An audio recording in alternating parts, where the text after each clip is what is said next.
dégage d'ici et ne reviens jamais.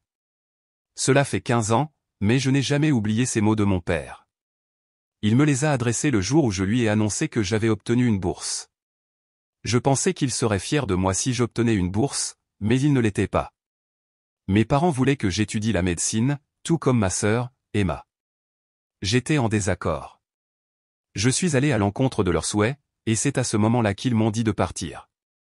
Puis, il y a un mois, après 15 ans de silence complet, ils sont revenus supplier mon pardon après avoir découvert que j'étais le propriétaire du complexe hôtelier où ma sœur allait se marier. J'ai dit « non ». Et une fois de plus, j'ai choisi de disparaître de leur vie pour de bon. Suivez mon histoire et dites-moi, avais-je tort de m'éloigner de ma chair et de mon sang? Je m'appelle Jonas. J'ai 32 ans et je vis actuellement à New York, copropriétaire d'un complexe hôtelier de luxe en bord de mer où chaque week-end est illuminé par la musique, les lumières et les mariages extravagants organisés par l'élite. En me regardant maintenant, personne ne devinerait que j'ai été expulsé de chez moi à 18 ans pour une simple raison, j'ai refusé d'étudier la médecine, le chemin que mes parents avaient prévu pour moi. Ce n'est pas que je détestais la médecine, ce n'était tout simplement pas pour moi. J'aimais la finance. J'aimais analyser les graphiques, lire les rapports, comprendre les flux d'argent et trouver comment transformer une petite idée en un système générant des millions. Cette année-là, j'ai obtenu une bourse complète pour une université prestigieuse de New York. Non pas parce que quelqu'un a tiré des ficelles, mais uniquement grâce à mon travail acharné. Mais pour mes parents, ce n'était pas une réussite. Pour eux, j'étais juste un fils rebelle qui osait défier leurs attentes. Je m'en souviens comme si c'était hier ce qui s'est passé il y a 15 ans. J'étais rentré d'une promenade cet après-midi-là lorsque j'ai remarqué que notre boîte aux lettres était pleine de grandes enveloppes.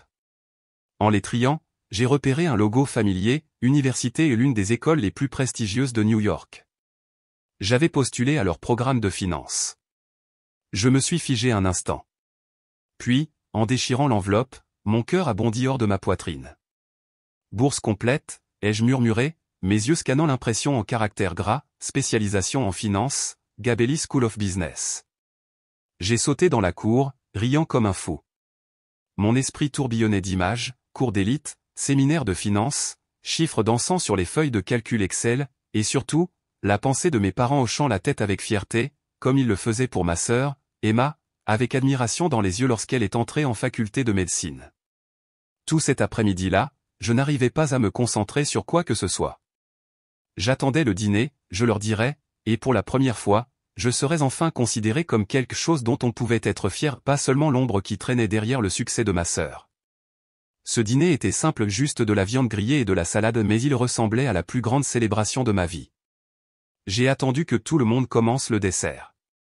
Alors que ma mère versait la dernière tasse de thé, j'ai pris une profonde inspiration et j'ai dit, « Maman, papa, j'ai de bonnes nouvelles à partager. » La table est restée silencieuse un instant. Mon père m'a regardé, les yeux plissés. « Oui, qu'est-ce que c'est ?» J'ai sorti la lettre de ma poche et je la lui ai tendue. J'ai obtenu une bourse complète à l'université Fordham, spécialisation en finance. Je commencerai cet automne. Il y a eu une longue pause. Ma mère tenait sa tasse de thé en l'air, figée. Mon père s'est renversé sur sa chaise, les bras croisés. Le silence s'est alourdi à chaque seconde. Personne n'a dit un mot. Puis mon père a posé ses mains sur la table, ses yeux rivés sur les miens. « Finance » a-t-il dit platement, sa voix basse mais lourde de pression. « Tu as postulé en finance sans nous le dire ?» J'ai avalé difficilement, essayant de rester calme. Je sais que vous vouliez tous les deux que j'étudie la médecine, mais ce n'est pas ce que je veux. J'ai trouvé ma passion pour la finance il y a longtemps. Je ne cachais rien, je voulais juste attendre d'avoir les résultats. À ce moment-là, Emma a laissé échapper un rire sarcastique et s'est renversée sur sa chaise. Oh mon Dieu, la finance, Jonas? Que allez-vous faire avec un tas de chiffres, compter l'argent pour les autres? Je l'ai regardé et j'ai parlé lentement, chaque mot étant délibéré. Non, je vais construire une carrière. Je suis doué avec les chiffres, doué pour l'analyse. Je veux aider les entreprises à prendre des décisions intelligentes. Je ne veux pas passer ma vie dans une chambre d'hôpital. Mon père m'a interrompu brusquement, son ton soudainement sévère. Tu penses que ce chemin vaut la peine de jeter tout ce que nous avons prévu pour toi? La finance n'est pas une carrière sur laquelle construire une vie. C'est le travail d'une sangsue. Je me suis redressé, croisant son regard. Je ne dis pas que c'est plus noble que la médecine, je dis que je sais où je dois être. Et pour une fois, j'ai été reconnu pour cela. Vous ne pouvez pas rejeter cela parce que cela ne correspond pas à votre plan. Puis mon père a posé son verre sur la table et a dit calmement, mais chaque mot comme un clou dans le mur, alors écoute-moi bien, si tu n'étudies pas la médecine, n'espère pas que cette famille ne paiera pas un seul centime. Pas de frais de scolarité, pas de logement, pas d'allocation. Tu veux faire les choses à ta manière, alors débrouille-toi tout seul. Ma mère a finalement parlé, sa voix douce mais froide. Jonas, si tu as décidé d'aller dans une direction différente, tu dois aussi accepter les conséquences. Ton père a raison. Nous ne pouvons pas continuer à te soutenir si tu ne suis plus le chemin que nous pensons être le meilleur pour toi. J'étais abasourdi. J'ai compris ce que ça faisait d'être vraiment seul pour la première fois. Personne à cette table n'était prêt à me soutenir. J'ai regardé mon père. Donc, si je n'étudie pas la médecine, je ne suis plus le bienvenu ici? Mon père a hoché la tête sans hésitation. C'est exact. À partir de demain, tu te débrouilles seul. Tu trouves ta place. Tu assures ta propre vie. Si tu as choisi ton chemin, parcours-le jusqu'au bout. Je suis resté assis en silence un instant. Puis, ma voix ferme, j'ai répondu, très bien. Je vais partir. Je me débrouillerai seul, et je le prouverai par moi-même. Et à ce moment-là, mon père m'a regardé droit dans les yeux et a dit, lentement, comme si c'était le mot de la fin, puis pars et ne reviens jamais. Personne n'a dit un autre mot. Ma mère a détourné le visage. Emma est retournée à son téléphone comme si je n'existais plus. Je me suis levé tranquillement, j'ai ramassé ma lettre de bourse et je suis monté à l'étage. J'ai fermé la porte derrière moi. Je n'ai pas pleuré, je n'ai pas crié. Je suis juste resté assis dans la chambre qui était la mienne, me préparant à la quitter une dernière fois. Demain matin, je serai parti, et je ne reviendrai pas. Non pas par colère, mais au fond, je savais que je n'appartenais plus ici. Cette nuit-là a été ma dernière nuit dans la maison que j'avais appelée ma maison pendant 18 ans. Je n'arrivais pas à dormir. Allongé là dans le noir, je n'entendais que le tic-tac régulier de l'horloge. Chaque seconde comme un léger coup, faisant écho aux souvenirs que j'avais enfouis il y a longtemps. Je me souviens avoir été un enfant curieux, plein d'imagination. J'aimais construire des villes en papier, dessiner des quartiers avec des marqueurs et concevoir des restaurants, des banques et même des stations de métro. Je pouvais passer des heures à simplement réorganiser l'aménagement des routes et des zones. Ma mère l'a vu une fois et a dit, ce garçon ne sait que faire des petites choses inutiles. Mon père a été encore plus brutal, jette ça. Si tu veux être bon dans quelque chose, mémorise le tableau périodique. Sinon, ne rêve pas de faire quelque chose d'important. Depuis mon plus jeune âge, ils avaient une norme, un idéal que je devais suivre. Et cet idéal avait un nom, Emma. Ma sœur a 2 ans de plus que moi. Même à l'école primaire, Emma était la fierté de la famille, une élève brillante, bien élevée, disciplinée et qui faisait toujours ce qu'il fallait. Au lycée, elle a été choisie pour l'équipe nationale de biologie et acceptée dans un programme de pré-médecine prestigieux. Tout ce qu'elle faisait devenait la référence.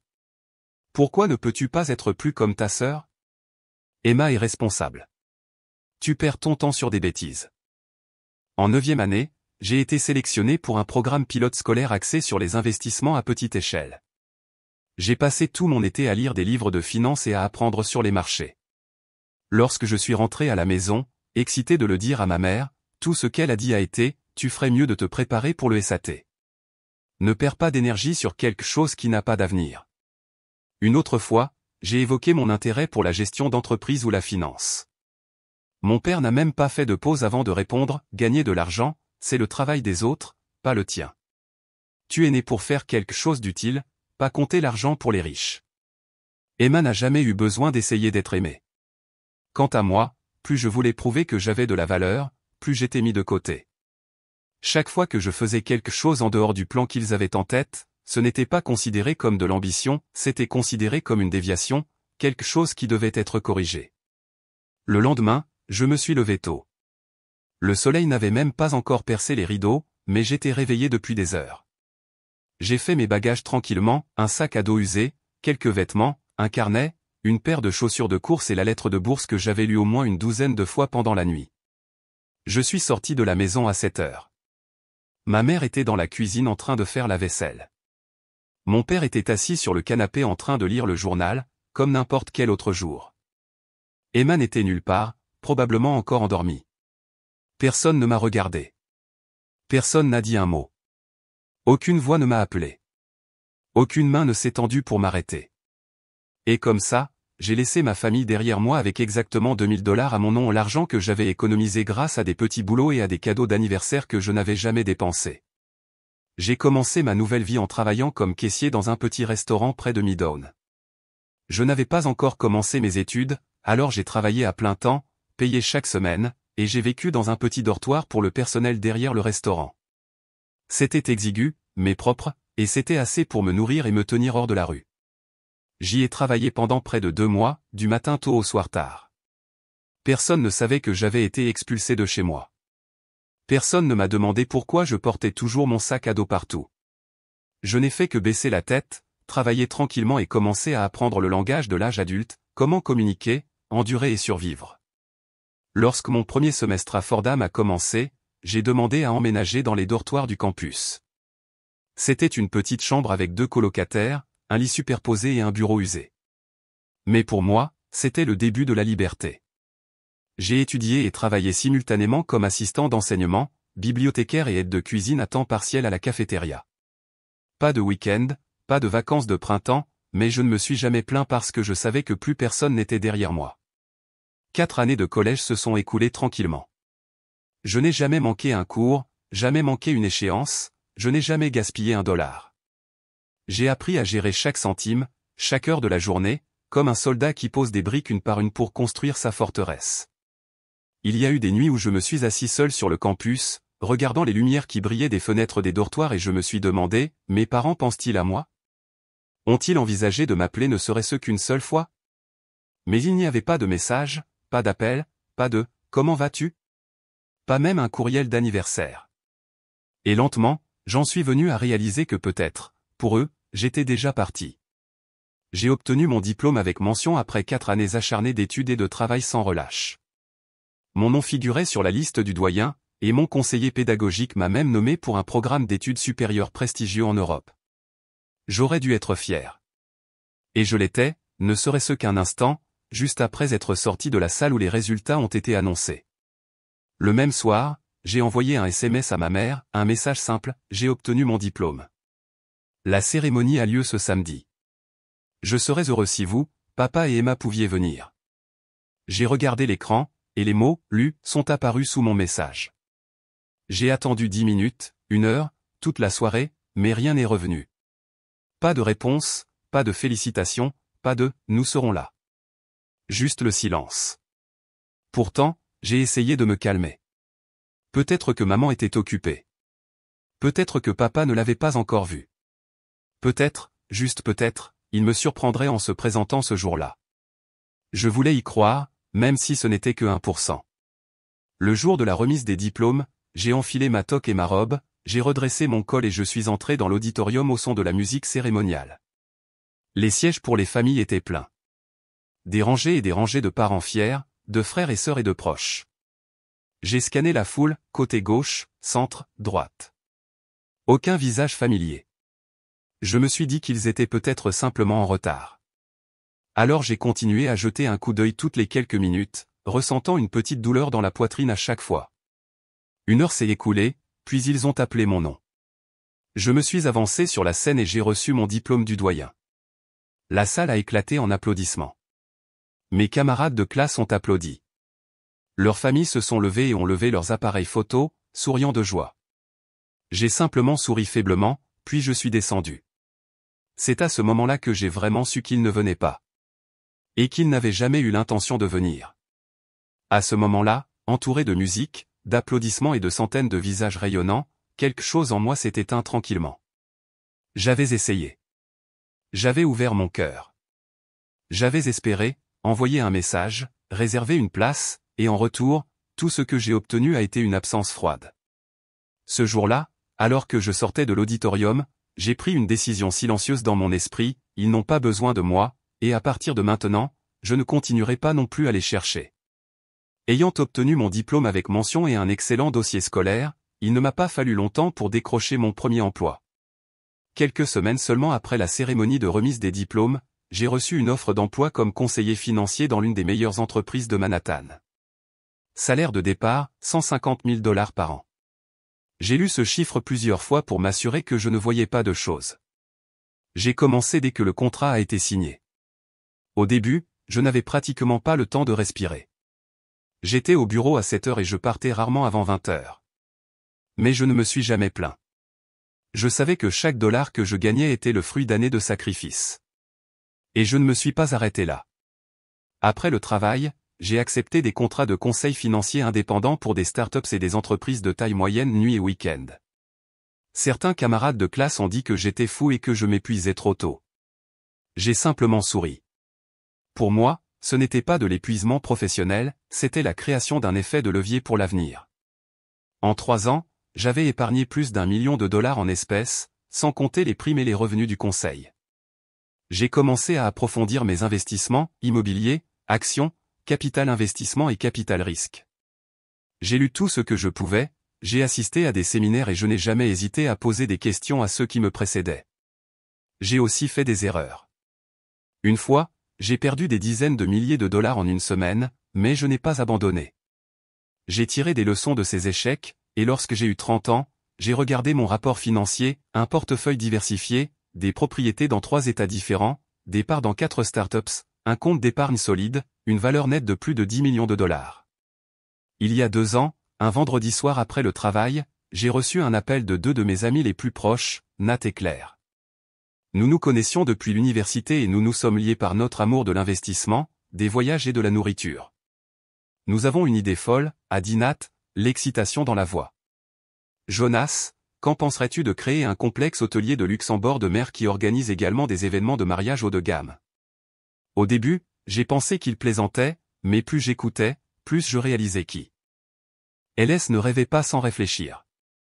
Ils avaient déjà trouvé un magnifique terrain côtier dans le sud, avec une vue imprenable sur l'océan et un climat doux toute l'année. Claire, une chef ayant des années d'expérience dans des complexes hôteliers 5 étoiles, dirigerait la cuisine et les services aux clients. Nat s'occuperait des opérations et de la gestion du tourisme. Il n'avait besoin que d'une chose, du capital et d'une vision financière. Et moi, après des années d'économie et de construction, j'étais enfin prêt à parier sur moi-même. J'ai investi le capital de départ et conçu le modèle financier, j'ai façonné la stratégie à long terme et j'ai dirigé la vision de l'expérience client. Mais je ne voulais pas que cet endroit soit une autre salle de réception, je voulais qu'il soit une expérience inoubliable, un souvenir unique dans une vie pour chaque couple qui dirait « oui » sur notre terrain. Notre équipe a méticuleusement planifié chaque détail, d'une cérémonie éclairée alors sur une plage ensoleillée à un dîner intime sous des lumières suspendues chaleureuses. J'ai créé un système de service qui, même moi, en tant qu'invité, serais époustouflé. Notre personnel a été formé aux normes 5 étoiles. Chaque plat racontait une histoire, créée par notre chef cuisinier. Chaque mariage était un voyage entièrement personnalisé pour chaque couple. En seulement 2 ans, notre lieu est devenu l'une des destinations de mariage les plus recherchées de la côte est. Les couples venaient de partout, New York, Boston, même du Canada, réservant des mois à l'avance pour obtenir une date. Sur les forums de mariage, des noms comme Aurora by the Sea et The Jonas Thompson Experience sont devenus la nouvelle référence pour les mariages en plein air. Dans les 15 années qui se sont écoulées depuis que j'ai quitté cette vieille maison, je n'ai reçu aucun appel, aucun message, ni même le plus léger signe de vie de mes parents ou d'Emma. Pas de vœux d'anniversaire, pas de nouvelles, pas même un simple « vas-tu bien ?» Au début, je m'accrochais encore à l'espoir. Une partie de moi, aussi têtue soit-elle, croyait qu'il me manquerait. Qu'un jour, peut-être, maman enverrait un message pour dire « j'ai pensé à toi ». Mais année après année, le silence s'est prolongé. Chaque anniversaire, j'éteignais tranquillement mon téléphone à minuit pour éviter de voir l'écran s'allumer pour personne. Finalement, j'ai appris à accepter leur absence comme faisant partie de la vie.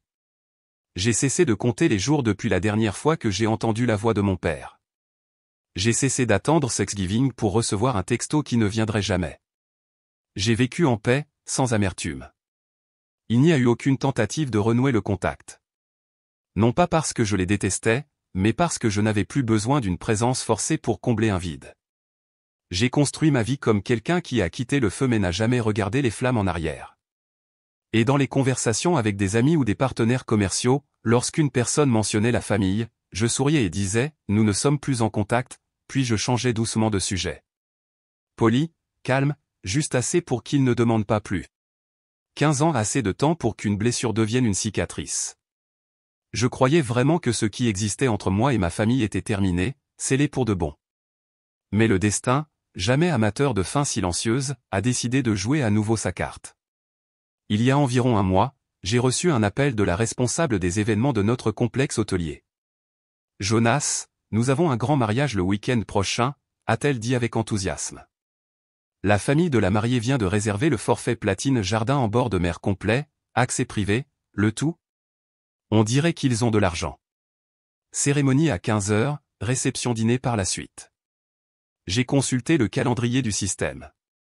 Comme pour tous nos événements haut de gamme, l'un de nos cofondateurs se présentait toujours pour remettre un cadeau de remerciement en personne ou une signature de marque que j'avais introduite dès le premier jour.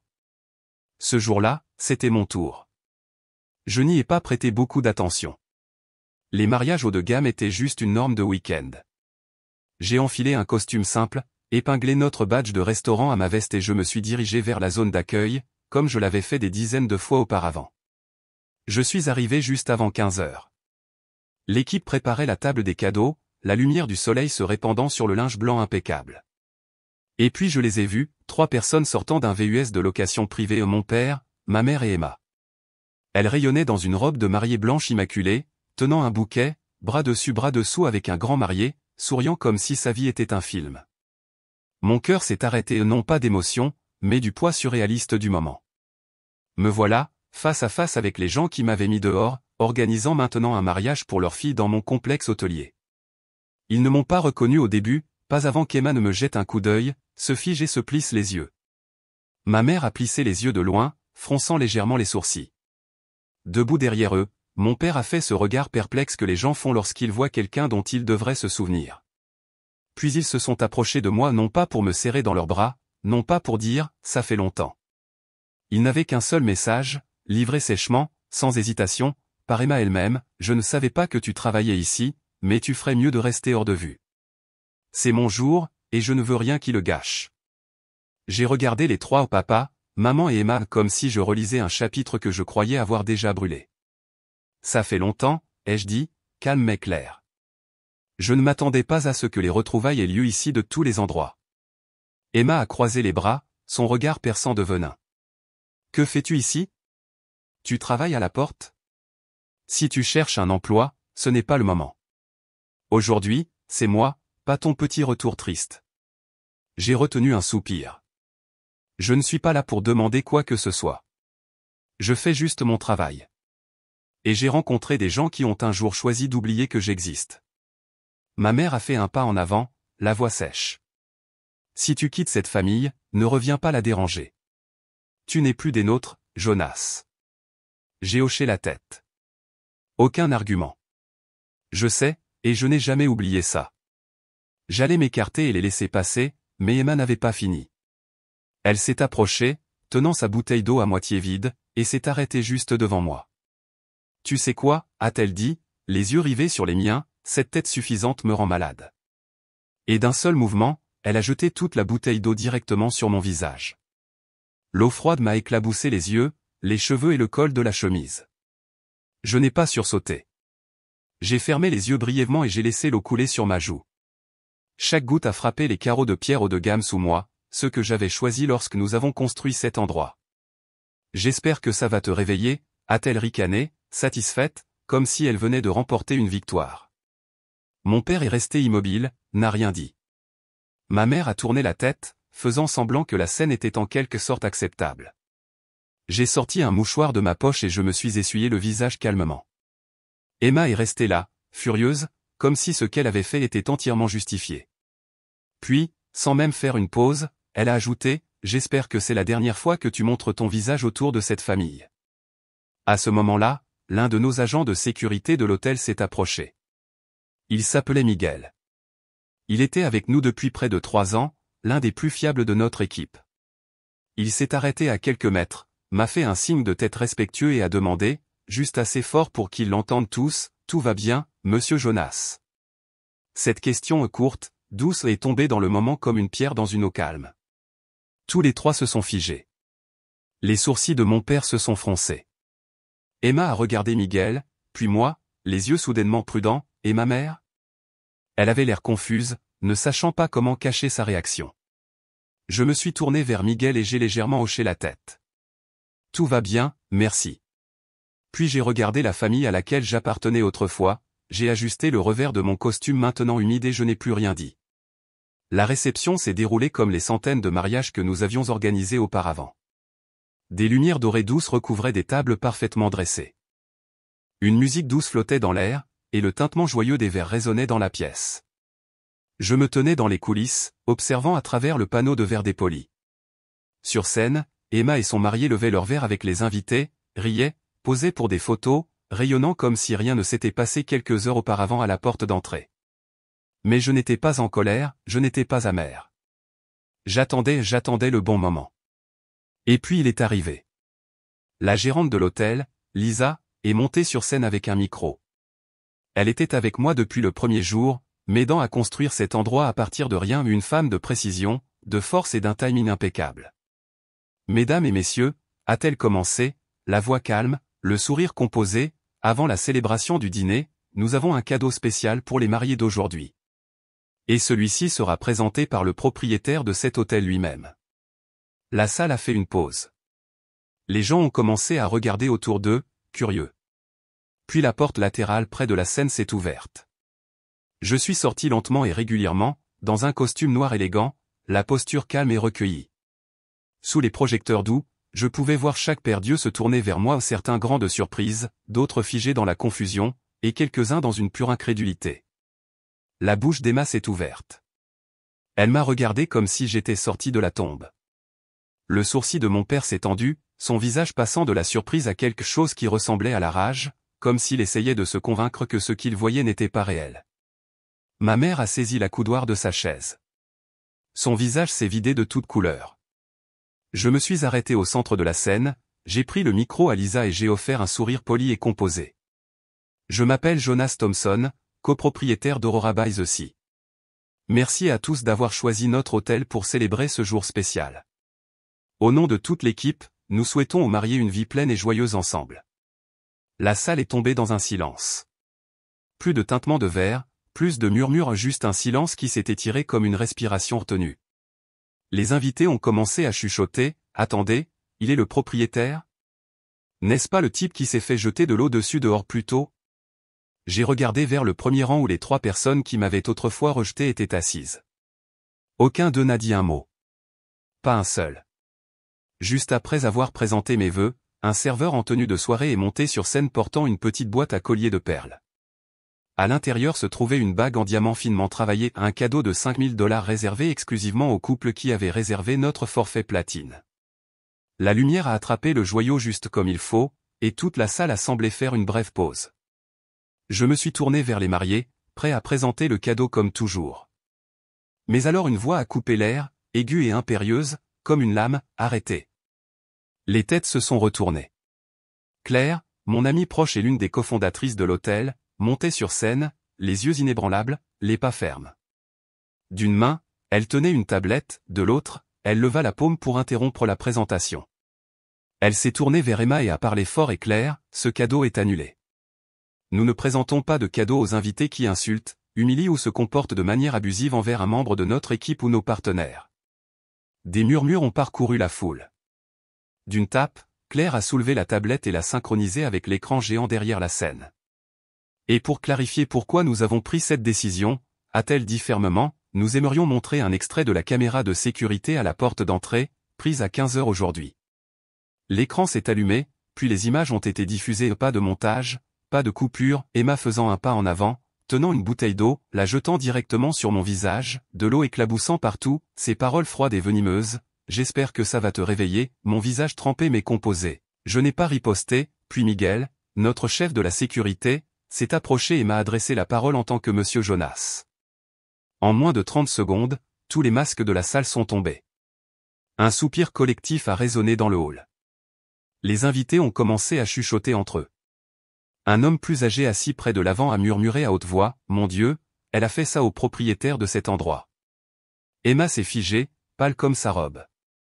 Ma mère était raide comme la pierre, et mon père n'avait pas de mots pour la première fois de sa vie. Claire a éteint l'écran, a ajusté le micro et a dit fermement, « Ici, nous ne donnons pas de cadeaux pour dissimuler la vérité. Nous les donnons lorsqu'il y a du respect. » Le hall entier est tombé dans un silence étouffant lorsque l'écran s'est éteint. Puis les murmures ont commencé. Quelques invités se sont levés de leur siège. Une femme plus âgée a secoué la tête et a dit assez fort pour que beaucoup l'entendent, « Je ne reste pas pour voir la suite. » Des chaises ont gratté, des pas ont résonné. Une table de 6 personnes a tranquillement rassemblé leurs affaires et est partie. Puis la table suivante a suivi. En moins de 5 minutes, près d'un tiers des invités s'étaient levés en silence, rangeant leurs sacs à main et leurs cadeaux de mariage, et étaient sortis de la salle sans un mot. Un groupe de jeunes invités n'ont pu s'empêcher de commenter, « Eh bien, c'est un mariage dont on se souviendra. » Elle a jeté de l'eau sur le propriétaire. Qui fait ça? Emma se tenait figée au centre de la scène. Alors que les murmures devenaient plus forts, elle a commencé à craquer. Ses yeux sont devenus rouges. Et puis, incapable de le retenir plus longtemps, elle a éclaté en larmes. Elle s'est tournée vers moi, me pointant du doigt. Sa voix, presque un cri, « C'est de ta faute. Tu as planifié ça. Tu as gâché mon mariage pour te venger. » Je n'ai pas bougé. Je n'ai pas sursauté. Je n'ai pas dit un mot. Je l'ai regardé avec le regard calme, froid et inébranlable de quelqu'un qui savait exactement qui il était et qui n'avait plus besoin de le prouver à personne. Claire se tenait à côté de moi, les bras croisés, son expression disant tout sans un mot, « Tu t'es attiré ça. » Le marié s'est penché, chuchotant quelque chose à Emma. Mais à ce moment-là, elle était hors de portée, sanglotant, tremblant, se défaisant devant une foule maintenant bourdonnante d'inconfort et d'incrédulité. Mes parents sont restés immobiles, paralysés au cœur de la tempête. Personne ne s'est approché d'eux, personne n'a demandé s'ils allaient bien. Le mariage qu'ils avaient probablement planifié dans les moindres détails parfaits, raffinés, prestigieux s'effondrait comme une cruelle plaisanterie au ralenti. Et moi? Je suis resté là, silencieux, composé, comme un étranger qui, ironiquement, était devenu le centre de tout. Au milieu de la salle qui s'effondrait, remplie de regards incertains et du bruit des invités qui quittaient tranquillement les lieux, Claire a fait un pas de plus en avant. Sa voix, calme au point d'être glaciale, a traversé le chaos comme si elle attendait patiemment ce moment précis. « Mademoiselle Emma, si vous pensez toujours que Jonas est juste un employé ici, permettez-moi de vous corriger gentiment. » Elle a fait une pause. Son regard n'a jamais quitté Emma, qui se tenait maintenant confuse, entourée de rangées de chaises vides. Vous pouvez visiter le site officiel de l'hôtel, dans la section « À propos de nous ». Dans l'histoire de la fondation, le premier nom que vous verrez ce n'est pas le mien, ce n'est pas celui de Nat, c'est Jonas Thompson. L'homme qui a posé les toutes premières briques de cet endroit. Celui qui a le plus investi. Celui dont la vision a donné vie à Aurora by the Sea. Un léger soupir a parcouru les invités restants. Quelques-uns ont commencé à sortir leur téléphone et à taper rapidement des recherches. Claire a légèrement plissé les yeux et a prononcé sa dernière phrase comme une lame sur du marbre, « Il n'est pas un employé. Il est le fondateur. » Silence. Plus de rires nerveux. Plus d'excuses. Personne dans la famille d'Emma n'a osé se lever, et encore moins parler. Et moi? Je n'ai toujours rien dit, car à ce moment-là, mon silence disait tout. Une semaine après le mariage chaotique, après que les publications en ligne et les chuchotements se soient finalement calmés, j'étais dans mon bureau au 2e étage de l'hôtel, en train d'examiner un contrat de partenariat avec une société d'événements internationale, lorsque le téléphone interne a sonné. Monsieur Jonas, 3 personnes vous attendent dans le hall principal. Elles disent que ce sont vos parents et votre sœur. Je suis resté immobile quelques secondes, ma main reposant sur le bord du bureau. Puis je me suis levé, j'ai boutonné ma veste de costume et je suis descendu. Ils étaient assis dans le salon en face de la réception. Tous les 3 se sont levés au moment où je suis entré en scène. Personne n'a souri, personne n'a fait le premier pas. Pour la première fois de ma vie, leur visage ne portait aucun jugement, aucune attente, seulement de l'inquiétude. Et quelque chose d'autre, quelque chose qui ressemblait beaucoup à la peur. Mon père a été le premier à parler. Jonas, je sais que j'avais tort. J'étais trop têtu. Nous t'avons maltraité. Mais je veux, si possible, que tu donnes une autre chance à cette famille.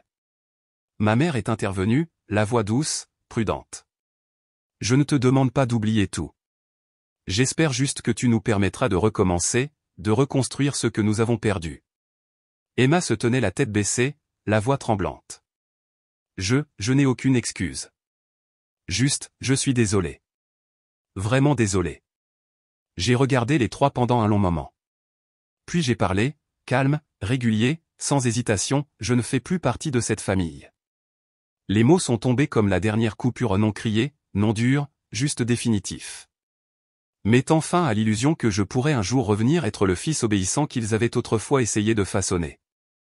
Je me suis avancé, les yeux clairs et inébranlables. L'amour n'est pas quelque chose que vous pouvez racheter avec quelques excuses tardives. Ce n'est pas un vieux souvenir que vous sortez du placard, que vous essuyez et que vous vous attendez à tenir comme s'il n'avait jamais été brisé. Je ne vous hais pas, ai-je dit lentement, mais j'ai appris à vivre sans votre approbation. Et maintenant, je ne veux pas revenir à la personne que j'ai dû laisser derrière moi pour devenir moi-même. Personne n'a répondu. Ils sont restés là, silencieux, petits. Ils croyaient autrefois que je n'avais pas ma place dans le hall de l'hôtel. Comme chaque autre matin, je me suis tenu sur le balcon de l'hôtel ce matin-là, un café à la main, les yeux fixés sur la mer. La brise océanique était fraîche et vive, transportant le parfum du sel et le rythme apaisant des vagues qui s'écrasent. En bas, l'équipe de la réception se préparait à accueillir de nouveaux invités. Le jardin en bord de mer, fraîchement taillé, était prêt pour une autre saison de mariage vibrante. J'ai pris une profonde inspiration paisible, immobile, libre. Un jeune membre du personnel s'est approché, les yeux brillants d'excitation. « Monsieur Jonas, il y a un nouveau couple qui vient d'arriver. Ils veulent leur mariage ici parce qu'ils ont lu votre histoire en ligne. Ils ont dit qu'ils pouvaient sentir l'honnêteté de cet endroit. » J'ai souri et j'ai hoché la tête doucement. Je n'avais pas besoin d'un titre d'une famille qui m'avait autrefois renié. J'ai construit toute une vie avec des gens qui me font confiance, qui m'apprécient non pas parce qu'ils y sont obligés, mais parce qu'ils le choisissent. 15 ans plus tard, j'ai appris non seulement à me relever du rejet, mais quelque chose de plus important encore, une famille sans amour véritable n'est qu'un fil lâche. Et parfois, il faut être assez courageux pour le couper. Naître dans une famille est une chose, être aimé c'est autre chose. Et aujourd'hui, je peux sourire et dire, j'ai trouvé ma vraie famille, ceux qui restent même quand personne ne leur a jamais demandé. Avant de terminer cette histoire, je voudrais vous demander, avais-je tort de m'éloigner des personnes qui m'ont mis au monde? Laissez vos réflexions dans les commentaires ci-dessous. Je veux vraiment connaître vos pensées. Et n'oubliez pas de vous abonner, d'aimer et de partager si vous pensez que l'histoire mérite d'être entendue. Votre soutien signifie le monde pour nous, et c'est ce qui nous permet de continuer chaque jour. Je vous souhaite une journée pleine de joie, et je vous retrouve dans la prochaine vidéo.